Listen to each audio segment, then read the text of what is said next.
साथियों नमस्कार। मैं टारगेट विद ऑफिस आप लोगों का बहुत बहुत स्वागत कर रहे हैं। आज हम एक महत्वपूर्ण सामग्री, ये जो पेट परीक्षा होने जा रहा है उस पे समसामयिकी के जो बहुत महत्वपूर्ण तथ्य है उसको लेके आए हैं। और हमने कहा था सूचकांक, वो सूचकांक जो बहुत ही इम्पोर्टेंट है, या फिर राष्ट्रीय अंतरराष्ट्रीय तथ्य जो बहुत ही इम्पोर्टेंट है। इससे पहले मैं एक वीडियो बना चुका हूँ इसका, और अभी मैं 2 वीडियो और बनाऊंगा जिसमें खेल खिलाड़ी और खेल के बहुत महत्वपूर्ण तथ्य होंगे, और एक वीडियो ऐसा होगा जिसमें पुरस्कार से संबंधित और कुछ उसमें इंपॉर्टेंट चीजें होंगी जो 2 वीडियो में कवर हो जाएंगे। और आज हम जो लाए हैं वो बहुत ही महत्वपूर्ण फैक्ट है। तो साथियों देखिए, सबसे पहला फैक्ट है जो सूचकांक का बहुत बार प्रश्न आता है, मानव विकास सूचकांक रिपोर्ट यूएनडीपी द्वारा जारी किया जाता है। मानव विकास सूचकांक रिपोर्ट, यह 191 देशों में भारत का स्थान 132वां है, 132। ये याद रखना है, 132 याद रखिएगा, ये बहुत ही इंपॉर्टेंट है 132। जबकि पिछले वर्ष यानी कि 2021 में यह 131 स्थान पे था, यानी कि कुछ गिरावट आया है मानव विकास सूचकांक में, गिरावट आया है। हमारे पड़ोसी देश जिसमें श्रीलंका और भूटान, ये सब हम लोगों से काफी आगे हैं। तो फिलहाल जो सूचकांक में 132वां स्थान है, मानव विकास रिपोर्ट जो यूएनडीपी द्वारा प्रस्तुत किया जाता है, इसमें 132वां स्थान है। और पिछले वर्ष 131वां, याद रखिएगा पिछले वर्ष 131वां, क्योंकि प्रश्न 2021 में भी डाल सकता है। और ये भी पूछ सकता है कितने स्टेटमेंट द्वारा कि एक अंक हम नीचे आए हैं या एक अंक ऊपर आए हैं, किस तरह स्टेटमेंट आ सकता है। फिर एक नोट करके आप चाहें तो भारत का लैंगिक विकास सूचकांक भी 132 लैंगिक विकास सूचकांक भी 132 है। और दूसरा बहुत ही इंपॉर्टेंट है global peace index. Global peace index में 163 देश हैं, और 163 देशों में भारत का 135वां स्थान है। भारत का 135वां स्थान है ग्लोबल पीस। पीस यानी शांति, शांति एक किस्म से जानिए रखिए। तो ये 135वां स्थान है, और ये पिछले वर्ष 138वां स्थान था, जो कि पिछले वर्ष से 3 वर्ष सुधार दर्शाता है पीस में। जबकि पिछले वर्ष के अगर यूएनडीपी में विकास, मानव विकास का देखेंगे तो हमें एक गिरावट मिलता है, एक स्थान का। और एक बात और, अगर मानव विकास सूचकांक में ये पूछा जाता है सबसे शीर्ष पर कौन स्थान है, तो स्विट्जरलैंड। मानव विकास में सबसे ज्यादा शीर्ष पर जो स्थान रखता है वो स्विट्जरलैंड है। और जो पीस इंडेक्स में, यानी जो शांति का इंडेक्स है, पीस इंडेक्स में सबसे ऊपर स्थान रखता है वो है आइसलैंड। इसका हम एक घटाने का तरीका भी बता रहे हैं। ग्लोबल पीस इंडेक्स, पीस मतलब शांति, तो हमको शांति कहाँ मिलेगी, हमको शांति आइसलैंड में, कोई नहीं होता वहां पे बहुत शांति मिलेगी। और मेरा स्थान क्या है, यानी हमारे देश का स्थान क्या है, 135वां, 135। तो मानव विकास 132, जबकि पीस में यानी कि शांति में 135, और मानव विकास में स्विट्जरलैंड शीर्ष पर है, जबकि पीस इंडेक्स में सबसे शीर्ष पर आइसलैंड है। मैंने एक लिंक भी जोड़ा कि वहां पे हमको पीस शांति कहाँ मिलेगी, यानी आइसलैंड में मिलेगी, और हमारा स्थान 135वां है। बहुत इंपॉर्टेंट है, ये आना ही आना है। फिर पर्यावरण निष्पादन सूचकांक, इस बार पर्यावरण पर बहुत जोर दिया जा रहा है। इसमें भारत की स्थिति बहुत ही खराब है, बहुत ही दयनीय है। दुनिया के 180 देशों में सबसे निचले पायदान पर इनका नंबर है, यानी कि हमारा नंबर है 180 देशों में भारत सबसे निचला 180वां स्थान है, 180वां। जबकि पिछले वर्ष 2021 में 168 स्थान था, 168। यानी प्रदूषण में हम बहुत आगे जा रहे हैं। इसके 3 जो है मापदंड रखे गए हैं, वायु प्रदूषण, इसके वायु प्रदूषण और पेयजल गुणवत्ता, यानी कि जल प्रदूषण कह सकते हैं, वायु प्रदूषण कह सकते हैं, और वृक्षावादन या वृक्ष कितना लगाया जाता है, वृक्ष कितने कटते हैं। तो वृक्ष से भी जो है, क्योंकि जो है पर्यावरण हमारे वृक्ष पे सीधा डिपेंड है। तो और इसमें पर्यावरण जो निष्पादन सूचकांक है उसमें डेनमार्क शीर्ष पर, यानी पर्यावरण निष्पादन में डेनमार्क शीर्ष पर है।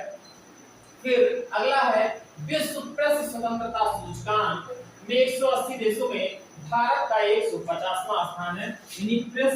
यानी कि फ्रीडम, स्वतंत्रता, कौन सी स्वतंत्रता? प्रेस की स्वतंत्रता, और प्रेस की स्वतंत्रता में हम 150 ऐसे याद कर लें। हमें 150 में 150 मिला है। यदि हम प्रेस को स्वतंत्र कर दें तो हम 150 में 150 अंक पा सकते हैं। प्रेस को स्वतंत्र कर दें तो 150 में 150 अंक पा सकते हैं। हालांकि 163 ये क्या था, 180 देशों का जो है लेकिन 100 कोई मार्क तो मिलना नहीं, हमको याद करना है। तो याद कैसे करेंगे? याद करने का तरीका है कि प्रेस जो फ्रीडम मिला है या स्वतंत्रता मिला है, प्रेस की फ्रीडम, वो उसमें भारत का स्थान 150वां है। इस तरीके से हम याद कर सकते हैं। और एक और सूचकांक, विश्व प्रतिस्पर्धात्मक सूचकांक, जो विश्व में प्रतिस्पर्धा होती है उसमें 63 देशों में भारत का जो स्थान है वो 37वां है। ये प्रतिस्पर्धा में ठीक ठाक स्थान है, जबकि पिछले 2021 में 43 स्थान था। काफी सुधार हुआ है इसमें प्रतिस्पर्धा में, और शीर्ष स्थान पर डेनमार्क है। अगर हम ऊपर से रिवीजन करें तो मानव विकास में स्विट्जरलैंड नंबर 1 पर, शीर्ष पर, जबकि मानव विकास 132 हमारा जो है मानव विकास भारत का स्थान है। और अगर हम शांति पे आए, यानी कि ग्लोबल पीस इंडेक्स पर आए, तो शांति पे सबसे ऊपर आइसलैंड है, और आइसलैंड में भारत का हमारा स्थान 135 है। और अगर हम फिर पर्यावरण निष्पादन सूचकांक में आते हैं तो 180 देशों में 180वां स्थान है। पर्यावरण बहुत ही खराब जो है हम लोगों का है। और प्रेस स्वतंत्रता अगर हम देखें 180 में 150 है। अगर प्रेस स्वतंत्र है तो हम 150 हमने जैसे कि रटने का तरीका मैंने बताया। और प्रतिस्पर्धा में हम ठीक ठाक है, 37वां स्थान है, और पिछले वर्ष 43वां स्थान था। ये बहुत इंपॉर्टेंट है, ये बहुत इंपॉर्टेंट है। पिछला वर्ष 2021 में 43वां स्थान है, जबकि डेनमार्क शीर्ष पर है, और इसमें 63 देशों का प्रतिस्पर्धा था, जो ये रिपोर्ट है। फिर एक आगे का फैक्ट है, फोर्ब्स की रियल टाइम अरबपतियों की सूची के अनुसार एशिया के सबसे अमीर व्यक्ति गौतम अडानी दुनिया के तीसरे सबसे अमीर व्यक्ति बन गए हैं। 132 ट्रिलियन डॉलर उनका बन गया है। और ये कुछ समय के लिए अमेज़न के जो संस्थापक हैं उनको भी पीछे छोड़ दिए थे, लेकिन बाद में फिर तीसरे स्थान पे आए। लिखा हुआ है ये अमेज़न के संस्थापक जेफ बेजोस को भी पीछे छोड़ दिया था। इस सूची में प्रथम स्थान टेस्ला के प्रमुख एलन मस्क दुनिया के सबसे अमीर व्यक्ति हैं। एलन मस्क दुनिया के सबसे अमीर व्यक्ति हैं, जबकि अमेज़न के संस्थापक वो दूसरे स्थान पे हैं। और भारत के गौतम अडानी विश्व के तीसरे नंबर पे हैं, और एशिया के सबसे अमीर व्यक्ति हैं, और भारत के सबसे अमीर जाहिर सी व्यक्ति है। फिर हम एक चीज और देखते हैं, ब्रिटेन को छोड़ विश्व की 5वीं अर्थव्यवस्था बन गई है। ब्रिटेन से भारत अब आगे बढ़ गया है। अर्थव्यवस्था में भारत 6ठे से 5वें पायदान पर आ गया है। यानी अमेरिका, रूस, जापान, जर्मनी को छोड़कर भारत से मतलब के पीछे 5वें पायदान पे पहुंच गया है, जबकि फ्रांस और ब्रिटेन इन लोगों को काफी पीछे छोड़ चुका है भारत। तो अगर ये आता है 38 स्थान पे है, तो भारत 5वें अर्थव्यवस्था 5वीं, और आगे वाले समय में भारत बहुत ही जल्दी 2023 में लगभग तीसरी अर्थव्यवस्था बनने के स्थिति है। एसबीआई की रिपोर्ट है ये। तो फिलहाल इतना हम यहाँ पे देख लेते हैं। फिर आगे कुछ महत्वपूर्ण तथ्य और हैं जो सूचकांक के अतिरिक्त हैं। और दुनिया का सबसे ऊंचा सुरंग का निर्माण सीमा सड़क संगठन ये बनाया जा रहा है सिंकुला दर्रे पर। सिंकुला दर्रे ये हिमाचल प्रदेश में है, और इस दर्रे से इस जो है सुरंग के बनने से लद्दाख, हिमाचल प्रदेश से लद्दाख को जोड़ेगा, और इससे काफी फायदा मिलेगा। तो हम पूरा पढ़ लेते हैं। दुनिया की सबसे ऊंची सुरंग निर्माण सीमा सड़क संगठन बीआरओ द्वारा सिंकुला दर्रे पर किया जाएगा। इसकी ऊंचाई 16,580 फीट होगी। दुनिया की सबसे ऊंचाई पर बन रहा है। सिंकुला सुरंग की लंबाई 425 किलोमीटर है। यह सुरंग हिमाचल प्रदेश को लद्दाख से जोड़ेगी। बहुत इंपॉर्टेंट सुरंग है। ये आएगा जरूर। सिंकुला दर्रा भी है, और ये भी पूछा जा सकता सिंकुला दर्रा है कहां, तो हिमाचल प्रदेश। सिंकुला दर्रे पे क्या बनाया जा रहा है, तो सुरंग बनाया जा रहा है। और ये सुरंग किसको जोड़ेगी, हिमाचल प्रदेश और लद्दाख को जोड़ेगा। और ये दुनिया की सबसे ऊंचा सड़क जो है दर्रे पे बन रहा है। सबसे ऊंचा सुरंग दुनिया का बन रहा है। अच्छा, दूसरा जो है बहुत ही इंपॉर्टेंट है। केंद्र शासित प्रदेश जम्मू कश्मीर में जम्मू संभाग का सांबा जिला बहुत ही इंपॉर्टेंट है। सांबा जिला इस बार आयुष्मान भारत प्रधानमंत्री जन आरोग्य योजना ABPMJY आयुष्मान भारत प्रधानमंत्री जन आरोग्य योजना के तहत 100% घरों को कवर करने वाला भारत का पहला जिला बन गया है ये सांबा जिला। एक फैक्ट और आएगा सांबा जिला को लेकर। वहां पे एक पंचायत में सौर ऊर्जा का प्लांट भी लगाया गया है प्रधानमंत्री नरेंद्र मोदी द्वारा। तो ये भी जानिए आयुष्मान भारत जो जन आरोग्य है पूरा का पूरा जिला घरों को कवर करने वाला भारत का पहला जिला कौन सा बना? सांबा जिला। ये जम्मू कश्मीर केंद्र शासित प्रदेश है, बहुत इंपॉर्टेंट है। फिर जर्मनी ने हाइड्रोजन से चलने वाली यात्री ट्रेन को दुनिया का पहला बेड़ा लॉन्च किया है। हाइड्रोजन से ट्रेन चलाने वाला ये कौन सा देश है? तो जर्मनी। इस तरह पूछा जा सकता है कौन सा देश है, तो जर्मनी बहुत इंपॉर्टेंट है। G7 का 48वां भी याद रखना है हमको। और कहां पे हुआ है? तो इसका स्लास एल्मो में हुआ है जो कि जर्मनी का शहर है। और इसका मेजबानी कौन किया है? ओलाफ सोल जो वहां के चांसलर, जर्मनी के चांसलर हैं। तो तीनों हमें बातें याद रखनी है। 48वां शिखर सम्मेलन था G7 का। पहले G8 था, रूस के निकल जाने से G7 बचा। और G7 का शिखर सम्मेलन कहां हुआ? जर्मनी में हुआ। और जर्मनी के किस शहर में हुआ? स्लास एल्मो में हुआ। बहुत इंपॉर्टेंट है ये। और फिर 49वां जो प्रस्तावित है वो जापान में होगा। जो 49वां है वह जापान में होगा। तो अभी जर्मनी में हुआ है और अगला जापान में होगा। फिर शंघाई सहयोग संगठन का 22वां क्षेत्रीय सम्मेलन ये उज्बेकिस्तान के समरकंद में हुआ है। उज्बेकिस्तान के समरकंद में आयोजित किया गया है। बहुत ही इंपॉर्टेंट है। हालांकि अगला 2023 का मेजबानी भारत करेगा इसका। और फिर एक फैक्ट और है, गोवा 100% हर घर जल प्रमाणन, हर घर में जल का प्रमाणन जो है शुद्ध जल का प्राप्त करने वाला देश का पहला राज्य बन गया है गोवा। लेकिन अगर जिला का बात करेगा तो बुरहानपुर डिस्ट्रिक्ट है, जिला है ये मध्य प्रदेश में पड़ता है। अगर जिला कौन सा है? हर घर जल जिला कौन है? तो बुरहानपुर।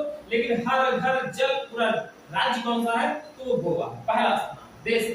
फिर प्रधानमंत्री नरेंद्र मोदी ने जम्मू कश्मीर के सीमावर्ती क्षेत्र सांबा में पल्लवी गांव में 500 किलो वोल्ट का सौर संयंत्र राष्ट्र को समर्पित किया है। क्योंकि नरेंद्र मोदी ने समर्पित किया है। और दूसरी खास बात ये है कि ये कार्बन न्यूट्रल पंचायत बन गया है, क्योंकि पूरा का पूरा गांव ही जो है सौर ऊर्जा है। तो जाहिर सी बात पूरा जो गांव की पंचायत ही जो है वो सौर ऊर्जा युक्त या कार्बन न्यूट्रल यानी कार्बन है, कार्बन मुक्त है, कार्बन न्यूट्रल है यानी मुक्त है, कार्बन है नहीं है, बिल्कुल स्वच्छ वातावरण पे है। तो ये कौन सा है? सांबा जिला है। और अगर पल्ली गांव याद रखना, पल्ली गांव ये अलग से भी पूछ सकता है। पल्ली गांव हो सकता सांबा ना हो, विकल्प में तो पल्ली गांव होगा। ये जम्मू कश्मीर केंद्र शासित प्रदेश का दोनों है। ये बहुत ही इंपॉर्टेंट फैक्ट है। हालांकि हम कल जो है आपको जो पुरस्कार कराएंगे या खेल कराएंगे उससे पहले कुछ एक बातें और आप जो कुछ थोड़ा सा कर लीजिएगा। पहली बात ये कि राष्ट्रपति हमारे जो बनी है पहली महिला, दूसरी महिला है लेकिन जनजाति पहली महिला है जो कि बनी है। और ये इनको कौन शपथ दिलाया? इनकी रमन्ना ने इनका शपथ दिलाया था। और दूसरी बात ये कहां की रहने वाली है? तो ये उड़ीसा की रहने वाली है, मयूरगंज उड़ीसा की रहने वाली है। वहां से इन्होंने अपनी राजनीतिक जीवन की शुरुआत की थी। और शुरू में ये म्युनिसिपैलिटी बोर्ड में और बाद में विधायिका भी बनी थी। और फिर लास्ट में राष्ट्रपति बनने से पहले ये झारखंड की राज्यपाल थी। तो ये बहुत इंपॉर्टेंट दूसरी इंपॉर्टेंट चीज ये है कि ये 15वीं राष्ट्रपति बनी है महिला के रूप में, दूसरी जनजाति महिला के रूप में पहली, और उड़ीसा की रहने वाली है मयूरगंज। तो ये बहुत इंपॉर्टेंट है, ये जरूर याद मतलब रखिएगा। क्योंकि और इनका नाम है द्रौपदी मुर्मू। ये मतलब ये आप हर एक फैक्ट राष्ट्रपति से, तो राष्ट्रपति तो वैसे भी हम राजनीति जब कराएंगे तो राष्ट्रपति और उपराष्ट्रपति हम वैसे ही बताएंगे। लेकिन चूंकि ये महिला राष्ट्रपति बनी है, जनजाति में से आई है, इसलिए बहुत इंपॉर्टेंट है। दूसरी बात ये कि जो उपराष्ट्रपति बने हैं जगदीप धनखड़, वो भी जो है चौदहवें राष्ट्रपति बने हैं जगदीप धनखड़। और जगदीप धनखड़ ये कहाँ के रहने वाले हैं? ये राजस्थान झुंझुनू के रहने वाले हैं, राजस्थान झुंझुनू के रहने वाले हैं। तो ये दो फैक्ट अलग से भी है। और एक बार हम बहुत ही क्विक रिवीजन लेंगे जिससे कि आपको याद हो जाए। मानव विकास सूचकांक, सबसे पहले मानव विकास सूचकांक में हम 132वें पायदान पे हैं और जबकि स्विट्जरलैंड पहले स्थान पे है। उसके बाद हम पीस इंडेक्स में अगर आते हैं, पीस इंडेक्स में हम बताएं, पीस इंडेक्स में आइसलैंड सबसे प्रथम स्थान पर है, क्योंकि वही पीस मिलेगा, इस तरह याद कर लें। और हमारा स्थान 135वां है। और हम अगर पर्यावरण निष्पादन में जाएंगे तो 180 के देशों में सबसे निचले पायदान पे हम 180वें स्थान पे हैं। और फिर अगर हम विश्व प्रेस स्वतंत्रता सूचकांक पे आएंगे तो इसमें हम 180 देशों में 150वां स्थान है। और इसमें नॉर्वे जो है वो सबसे ऊपर है। और उसके बाद जो प्रेस में स्वतंत्रता मिला हुआ है नॉर्वे को, सबसे ऊपर है। और स्पर्धा में डेनमार्क सबसे ऊपर है। और स्पर्धा में हम 37वें स्थान पे हैं, जबकि पिछले वर्ष 43 स्थान पे थे। बताया। और दूसरी बात, गौतम अडानी तीसरे नंबर पे, विश्व के तीसरे नंबर पे आ गए हैं। और भारत विश्व की 5वीं बड़ी अर्थव्यवस्था बन गई है। और फिर हम इस तरीके से यहाँ का फैक्ट हम ये तैयार कर लिए हैं। और दूसरा सुरंग जो हमने बताया था कि ये सिंकुला दर्रे पे जो सुरंग बनाई जा रही है, दुनिया की सबसे ऊंची जो है सुरंग बनाई जा रही है, ये हिमाचल प्रदेश से और जोड़ेगी लद्दाख को जोड़ेगी। तो ये भी बहुत इंपॉर्टेंट है। फिर आयुष्मान भारत जन आरोग्य जो है योजना, जो सांबा जिला है, वो पूरे जिले में जो है वो लागू हो गया है। पूरे घरों में 100% कवर करने वाला पहला जिला बना है। और जर्मनी में हाइड्रोजन से चलाने वाली ट्रेन सबसे पहले जर्मनी देश है। और G7 का 48वां जो बैठक हुआ है वो जर्मनी में हुआ है। और इसकी मेजबानी की थी ओलाफ सोल्ज जो वहां के चांसलर हैं। और ये संस्थान का नाम है स्लास एल्मो। आप 2-3 बार याद कर लीजिएगा, स्लास एल्मो। ये G7 इंपॉर्टेंट है। उसके बाद G7 का अगला शिखर सम्मेलन होगा वो जापान में होगा। और शंघाई शिखर सम्मेलन इस बार समरकंद उज्बेकिस्तान में हुआ है। और अगला भारत में आयोजित है। और गोवा 100% हर घर जल प्रमाणन जो है गोवा राज्य के रूप में पहला है। जबकि अगर जिला के रूप में आता है तो बुरहानपुर मध्य प्रदेश में पड़ता है, यह पहला स्थान है।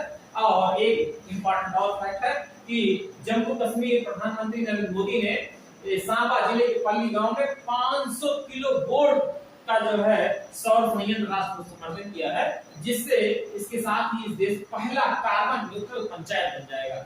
बहुत इंपॉर्टेंट ये सब फैक्ट हैं। और अगले फैक्ट में हम फिर मिलेंगे। और हम एक पेट परीक्षा से पहले ही हम जो 15-16 से पहले ही हम एक हिस्ट्री और एक क्वालिटी और एक ज्योग्राफी का हम एक वीडियो लेंगे, जिसमें आपको बहुत कुछ मिलेगा।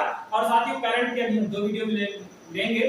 तो साथियों, आपको ये मान के चलिए कि हम ऐसा कोशिश करेंगे कि आप 50% जो कि एक सीमा बनाया गया है कि 50% से कम ना होने पाए, तो 50% हमारे ही जो है चैनल पे मिल जाएगा आपको। और इस जो हमारा जो है हम बताएं हैं, अगर आपको अच्छा लगा हो तो साथियों लाइक करिए और साथ में सब्सक्राइब करिए। साथियों नमस्कार, जय हिंद।